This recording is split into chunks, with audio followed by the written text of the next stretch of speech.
ce qu'il répète en boucle comme schéma, c'est trouver une partenaire de couple ou un partenaire de couple, établir une relation d'emprise, intensifier la relation d'emprise, harceler la victime quand elle veut se barrer. Lui, une fois que la relation est finie, qui vous a bien harcelé vos morts et qui vous a bien mis la pression de vos morts, bah qu'est-ce qu'il fait? Il trouve quelqu'un d'autre. Et il répète le même schéma. C'est logique que vous ayez du mal à vous en remettre, c'est logique que vous ayez du mal à vous reconstruire, que vous soyez vidé, que vous ayez plus une once d'énergie, que vous passiez toutes vos journées sur votre canapé à soupirer parce que vous arrivez même plus à faire les courses. Bonjour les amis, je comprends que vous trouviez ça injuste, hein. Quand vous avez terminé une relation avec un pervers narcissique, parent ou ex-conjoint, vous êtes complètement vidé et traumatisé de ce que vous venez de vivre, mais lui ou elle, vous le voyez vivre sa meilleure vie, insouciant, qui commence rapidement un nouveau couple, qui a l'air heureux, pépère, sans aucune séquelle de tout ce qui vient de se passer. Du coup, vous trouvez ça injuste parce que, dans l'histoire, c'est l'autre qui vous a fait du mal, mais il semble s'en sortir sans aucune égratignure. Pire encore, il a l'air heureux et il a l'air de s'en sortir très bien dans la vie, comme s'il n'y avait aucune justice dans l'univers pour ce qui s'était passé. Alors que vous, pendant ce temps, vous êtes en état de choc, vous vous sentez perdu, vous avez des traces traumatiques, et encore pire encore, vous pouvez avoir le sentiment que c'est vous qui êtes dysfonctionnel, vu que vous avez du mal à vous en remettre. Et vous vous dites, c'est moi qui suis pas normal d'avoir du mal à m'en remettre, des fois en plus. Dans cette vidéo, je vais vous partager une toute nouvelle manière de comprendre ce phénomène. C'est une prise de conscience toute récente que j'ai eue pour expliquer la chose. Une fois que vous aurez eu cette prise de conscience, que j'ai eue aussi, je pense que vous n'aurez plus le même sentiment concernant votre situation, que vous vous sentirez libéré et que vous pourrez vous apaiser intérieurement. Donc c'est parti les amis, je vais vous expliquer la chose en plusieurs niveaux. Installez-vous, laissez-vous porter, et on rentre dans le vif du sujet. Je vais vous donner une image pour que vous compreniez. C'est la métaphore du jeu vidéo. Le pervers narcissique, il est bloqué dans le même niveau d'un jeu vidéo. Par exemple, le niveau 5. Il n'arrive plus à accéder au niveau 6. Il reste tout le temps dans le niveau 5. Mais comme il est bloqué dans le niveau 5, bah qu'est-ce qu'il fait? Il le connaît par cœur, ce niveau. Il le fait tous les jours, de long, en large, en travers. Il le connaît par cœur, il connaît chaque pixel de ce niveau. Il sait quoi faire à chaque moment dans ce niveau. Donc il se sent fort. Parce que c'est le boss de ce niveau. Il connaît par cœur, donc il sait à quel moment les ennemis arrivent, quand est-ce qu'il faut se baisser pour éviter la boule de feu, à quel moment il faut taper pour battre le boss rapidement, mais il le sait par cœur. Donc il a une très bonne maîtrise de ce niveau-là. Mais il est bloqué. Il n'arrive pas à passer au niveau 6. Il connaît le niveau 5, mais le niveau 6, il est jamais allé. Du coup, quand vous êtes avec lui dans la relation, c'est lui le boss. C'est lui qui est fort. Il connaît son schéma de relationnel parce qu'il le répète tout le temps. Mais vous n'êtes pas bloqué dans ce niveau-là. Donc quand la relation avec lui est finie, qu'est-ce qui se passe? Bah vos chemins se séparent. Vous faites le niveau 5 ensemble, on va dire. C'est comme si vous collaboriez dans le jeu vidéo pour faire le niveau 5. Une fois que vous arrivez à la fin de ce niveau 5, bah vous allez passer au niveau 6. Mais lui, il va retourner au début du niveau 5 et il va le refaire. Vous comprenez ce que je veux vous dire par là? C'est que le pervers narcissique, quand vous terminez une relation, lui, il va refaire le même schéma de relation avec quelqu'un d'autre. Et c'est un schéma de relation qu'il connaît par cœur. Il va le répéter, donc c'est normal qu'il se sente fort et confiant dans cette démarche. Mais vous, une fois que c'est fini, vous allez passer à la suite de votre vie. Et vivre une aventure de vie totalement nouvelle. Vous allez sortir de l'emprise, avoir des séquelles, devoir réparer ces séquelles, commencer des relations avec une autre personne, travailler sur vous, regagner en confiance en vous. Changer vos schémas relationnels. Et tout ça, bah vous êtes complètement paumé par rapport à ça. Et c'est normal que vous soyez paumé après une emprise, avec les traces traumatiques, l'effet de choc, le stress post-traumatique, tout ça. C'est normal en fait. C'est quelque chose de normal.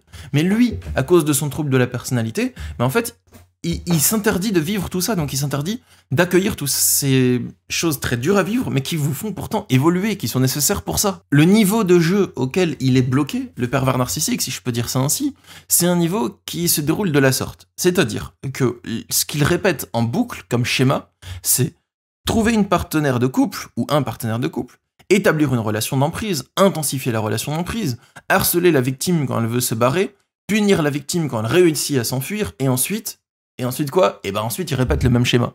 Donc lui ça il le connaît par cœur. Donc il est dans sa zone de confort totale. C'est il vous fait du mal, vous essayez de vous barrer, il vous met la pression pour que vous reveniez, avec un énorme travail sur vous, vous réussissez enfin à décider de vous barrer, mais pour de bon et à plus revenir. À ce moment-là il va vous punir et se venger, vous décidez peut-être d'appeler la police ou ce genre de choses, ou de faire des choses pour vous protéger. Et une fois que vous vous êtes plus ou moins sécurisé, bah vous devez pincer vos plaies, guérir les traces traumatiques, apaiser le stress, dépasser les conditionnements et les blocages, vous créer de nouveau un climat intérieur qui est positif et qui est plutôt serein, et repartir sur de nouvelles bases pour vos futures relations. Voilà, lui, il fait pas tout ça. Lui, une fois que la relation est finie, qu'il vous a bien harcelé vos morts et qu'il vous a bien mis la pression de vos morts, bah qu'est-ce qu'il fait? Il trouve quelqu'un d'autre. Et il répète le même schéma. Et il raconte que son ex était quelqu'un d'horrible, et qu'elle lui a fait beaucoup de mal, et l'autre lui dit « Ah, mon pauvre bébé », le prend en pitié, et ainsi de suite. Voilà les amis, c'est tout. Et c'est pour ça qu'il a l'air de s'en sortir et d'être content, c'est parce que il est bloqué dans un seul schéma relationnel. Il n'arrive pas à penser en dehors de sa boîte mentale. Il est complètement enfermé dans sa structure, dans son trouble de personnalité. Vous comprenez? Donc s'il passe à autre chose, c'est normal. Ça veut pas dire que c'est vous qui êtes dysfonctionnel, et ça veut pas dire que c'est injuste non plus. Enfin, je comprends le sentiment d'injustice, hein. Je veux pas dire qu'il est pas justifié, votre sentiment d'injustice. Je veux dire juste, je le comprends. Mais vous pouvez aussi voir les choses différemment en vous disant, bah en fait, il est bloqué dans son trouble de la personnalité. Donc, certes, au début, vous allez avoir l'impression que c'est injuste, parce qu'il s'en sort très bien. Mais quand vous avancez dans le jeu vidéo, et que vous arrivez au niveau 60 du jeu vidéo, lui, il est tout le temps bloqué à répéter son petit niveau 5. Vous êtes arrivé au niveau 60, vous avez la meilleure armure, la meilleure épée, vous avez le meilleur cheval, vous avez gagné les meilleurs pouvoirs, vous avez augmenté vos stats, vous avez des bons points de vie, des bons points d'attaque, tout ça. Lui, il est bloqué au niveau 5. Et il est le boss, et il le connaît par cœur. Et alors, vous avez exploré tout le jeu vidéo, vous connaissez tout le jeu à ce moment-là. Mais ça vous a pris du temps. Donc c'est normal qu'au début, vous vous sentiez complètement paumé, et que vous ayez l'impression que lui, il se sent fort. Et je tiens à vous partager quelque chose d'important, aussi, en addition de cela, concernant ce qui se passe après l'emprise. Après l'emprise, il y a deux choses qu'on peut expérimenter. La première, c'est dur. La deuxième, c'est je me sens libéré, wouhou. Vous pouvez y avoir les deux en même temps aussi. Mais ça dépend vers lequel vous allez vous situer. Est-ce que vous vous sentez direct libéré, c'est la joie, tout va bien après l'emprise? Ou est-ce que c'est dur? Et si c'est dur ou si c'est un peu des deux, bah, c'est normal en fait. Parce qu'une personne normale qui va vivre ce que vous avez vécu, c'est logique que vous soyez traumatisé. C'est logique que vous ayez du mal à vous en remettre. C'est logique que vous ayez du mal à vous reconstruire, que vous soyez vidé, que vous ayez plus une once d'énergie, que vous passiez toutes vos journées sur votre canapé à soupirer parce que vous arrivez même plus à faire les courses. C'est logique que vous ayez plus de motivation, que vous arrivez plus à vous projeter dans l'avenir. C'est logique que vous n'ayez plus de projet, que vous trouviez plus de sens à votre vie, que vous ayez des souvenirs intrusifs, des flashs traumatiques. C'est logique que vous n'arriviez plus à dormir la nuit. C'est logique tout ça, les amis. Et ça veut pas dire que vous êtes dysfonctionnel, c'est juste le processus normal. Donc ne culpabilisez pas, ne vous dites pas c'est pas normal que j'arrive pas à retrouver ma motivation, je devrais après l'emprise. Non, il y a un contre-coup. Pendant l'emprise, votre organisme il s'est adapté, il s'est suradapté, il a puisé dans le plus profond de vos réserves.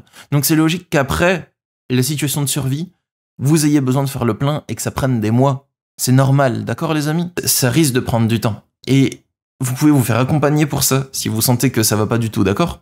Et c'est le fait de, après cette histoire violente et intense comme vous avez vécu, de ne pas se remettre en question, c'est ça qui est dysfonctionnel. C'est pas ce que vous vivez vous après. Du coup, je fais pas cette vidéo pour vous donner une sorte de lot de consolation en vous disant oui, bon, il s'en sort sur le court terme, mais sur le long terme, il va morfler, nanana. Bah non, mais c'est juste, c'est vrai en fait. Sur le long terme, lui, il est bloqué dans sa boucle. Et après, il vieillit, il continue à bloquer dans sa boucle en vieillissant, c'est pas joli, enfin, il y a la décrépitude dans son esprit qui n'évolue plus, qui ne change plus, vous avancez dans votre vie, donc les amis. Au lieu de regarder sur le court terme ce que vous avez comme mauvaise conséquence et ce que lui, il a comme bonne conséquence, projetez-vous sur le long terme. Même pas forcément sur 40 ans, je veux dire, projetez-vous sur dans 5 ans, et vous verrez, vous aurez travaillé sur vous, vous aurez dépassé ce que vous avez vécu maintenant, et vous aurez grandi de tout ça.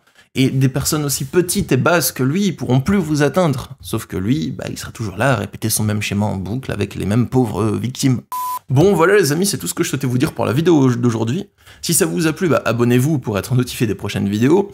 Et si vous souhaitez avoir mon accompagnement individuel, il y a le lien dans la description pour vous aider à vous reconstruire après les relations d'emprise, à reparamétrer votre vision du monde, à dépasser les conditionnements et les blocages qui subsistent après cette relation d'emprise. Si vous souhaitez avoir mon accompagnement là-dessus, bah voilà, je consulte, vous pouvez réserver avec moi. Je vous dis à bientôt, prenez soin de vous les amis, prenez soin de votre petit cœur, éloignez-vous des méchants, entourez-vous des gentils, et si vous n'avez pas de gentils dans votre vie, bah éloignez-vous des méchants, c'est toujours mieux. Et rendez-vous lundi prochain pour une prochaine vidéo. Bye!